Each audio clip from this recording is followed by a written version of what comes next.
అభినందన శేషం లక్ష్మీనారాయణాచార్య. ఈయనకు సంబంధించి మనకు ముందు గుర్తుపెట్టుకోవాలి. ఒకటి స్వరభారతి, స్రవంతి.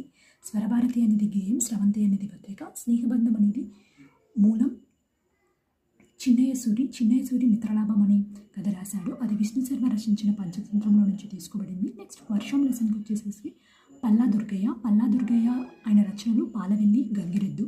పాలు తాగుతున్నాం ఎద్దొచ్చింది, వర్షం పడుతుంది పాలు తాగుతున్నాం ఎద్దొచ్చింది, అంతే పల్లా దుర్గయ్యకి సంబంధించి గుర్తుపెట్టుకోవాల్సింది. నెక్స్ట్ ఆయన ఒక దానిపైన రీసెర్చ్ చేసిండు, 16వ శతాబ్ది ప్రబంధ వాగ్మయ అనే దానిపైన.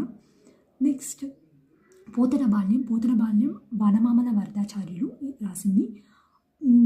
నేనైతే ఇది ఎలా గుర్తుపెట్టుకున్నాను అంటే, బాల్యం చిన్న ఉన్నప్పుడు నువ్వు మామ వాళ్ళ ఇంటికి వెళ్ళావు, మామ వాళ్ళ ఇంటికి వెళ్ళాను. అక్కడ జయ, వైజయంతి అనే ఇద్దరు ఉన్నారు.